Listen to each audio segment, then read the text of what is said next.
Hello, today we will discuss about ferroelectric and ferromagnetic materials. They sound similar, but the properties having some differences and some similarities. So we will discuss about this one. So at the beginning we will discuss about the basic definition.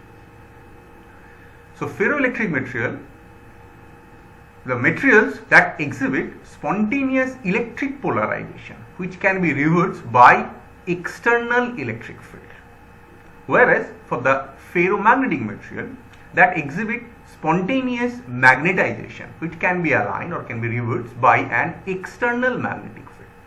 In both cases you have field, one is electric polarization in case of ferroelectric material, and in case of ferromagnetic material you have magnetization, and it can be reversed by some external field. For ferroelectric material it is external electric field, and for the ferromagnetic material this is external magnetic field. Now what is the origin? Here in case of ferromagnetic material, due to alignment of the electric dipoles, and in case of ferromagnetic material it's due to alignment of magnetic poles. So what is electric dipole? These are basically the displacement of ion in the crystal lattice. In case of solids we are talking about.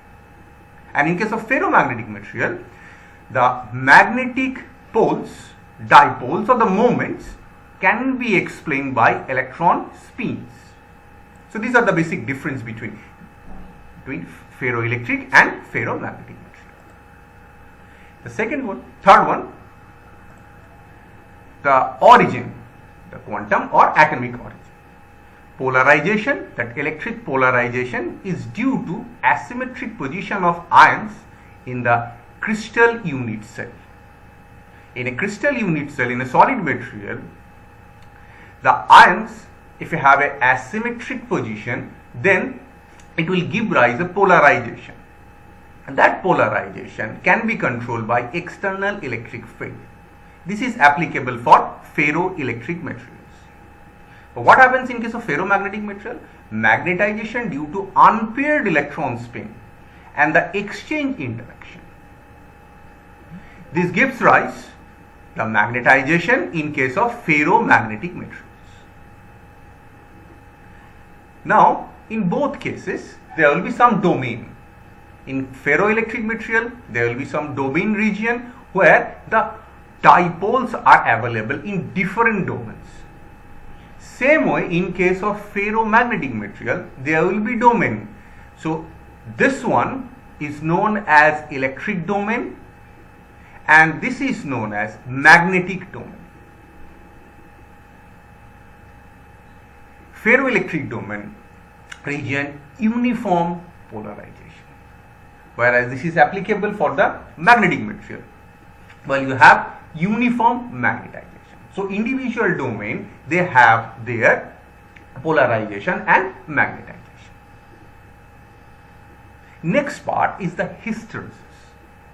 In both cases you can see the hysteresis curves are drawn. In case of ferroelectric, the hysteresis curve will be drawn for P and E polarization vector and electric field vector. So this axis polarization, and here you have electric field. Whereas in case of ferromagnetic material, there will be MH, magnetization, and the applied field. In both cases, the curve nature is almost similar. You can see initially when the field was 0, the electric field is 0, the polarization in the material is 0. But as you are increasing the field, this starts increases. The same thing happens in case of magnetic material. Initially this is 0, but as you are increasing the field, it increases. Magnetization, and in this case polarization increases. But then after that you have the saturation region.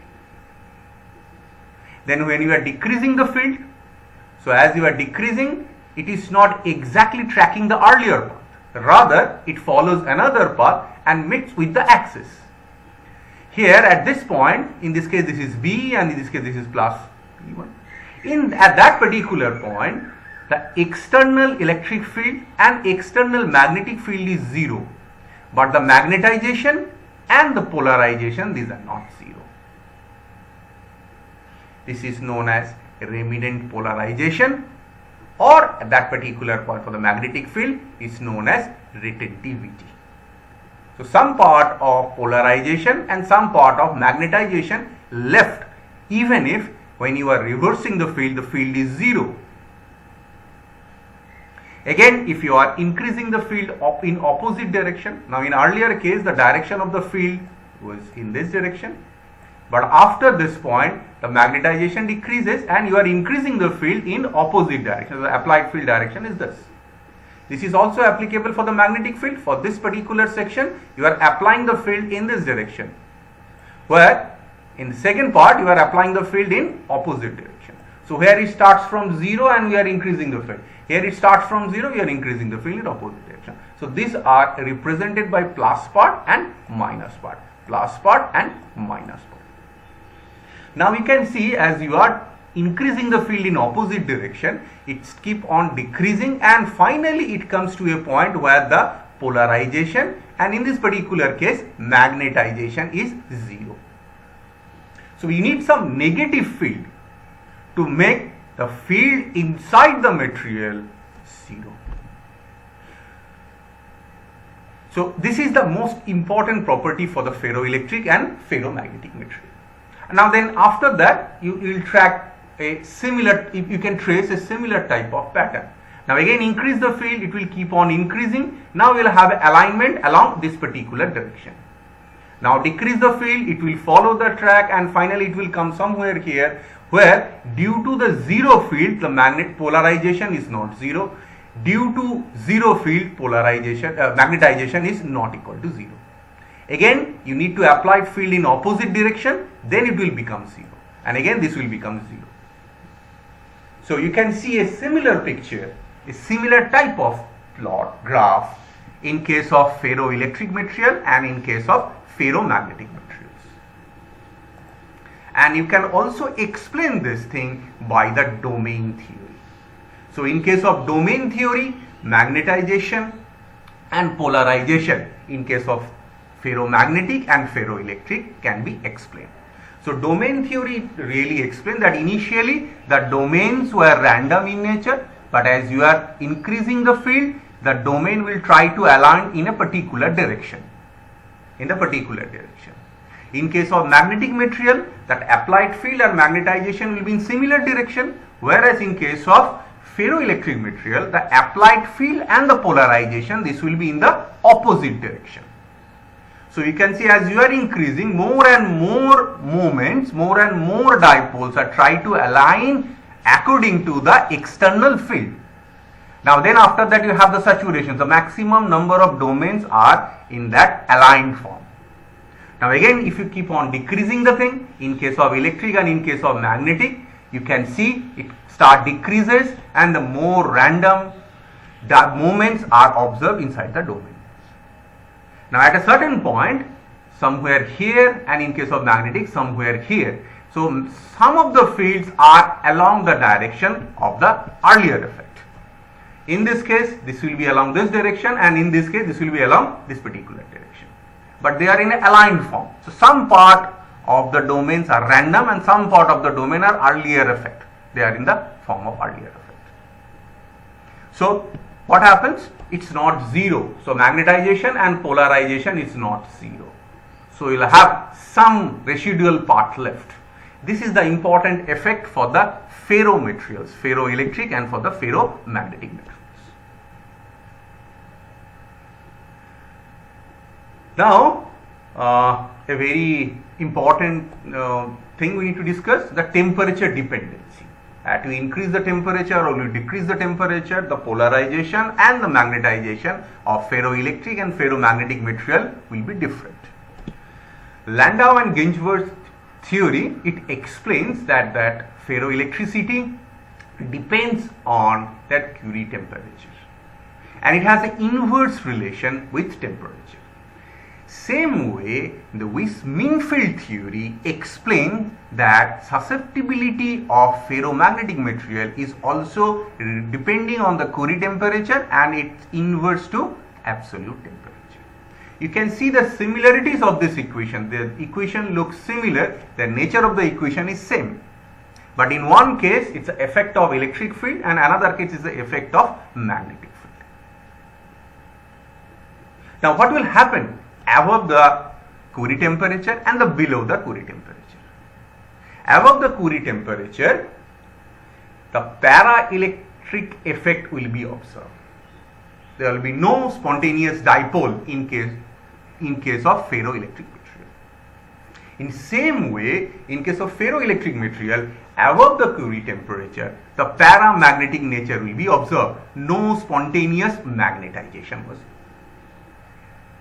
Now, below Curie temperature, less than Curie temperature, what will happen? This will behave like a ferroelectric. So all the dipoles are aligned. In case of ferromagnetic material, there will be ferromagnetic material and their spins are properly aligned. The domains are properly aligned in case of ferroelectric and in case of ferromagnetic material. And phase transition time, they are structural. And here magnetic order disorder transition. Here structure will be changed, crystal symmetry changes in case of ferroelectric material. So the lattice will be disturbed due to the external field in case of ferroelectric material, whereas for the ferromagnetic material, the order of magnetization will be different. Example, one of the famous example of the ferroelectric materials are barium titanate. There are some other examples, BaTiO₃, and some other examples are there. Whereas for the ferromagnetic material, one of the simplest examples are iron, cobalt, nickel. Some other examples are also available. Now the most important part, where you can use this thing, the application part. Mainly they can use for the memory devices, non-volatile memory devices.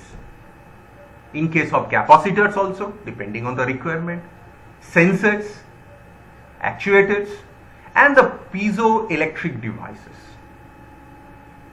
Now in case of ferromagnetic material, they can be used for the transformer, magnetic storage devices, motors, inductors, and MRI machines.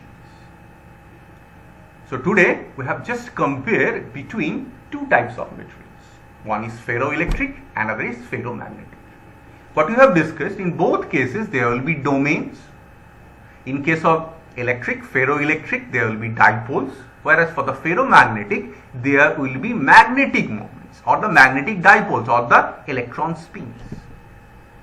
Depending on the external field, the domain will align or disalign. This will give you magnetization and polarization in these two types of materials.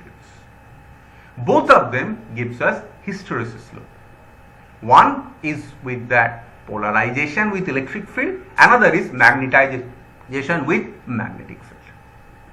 They both depends on temperature, inverse to temperature.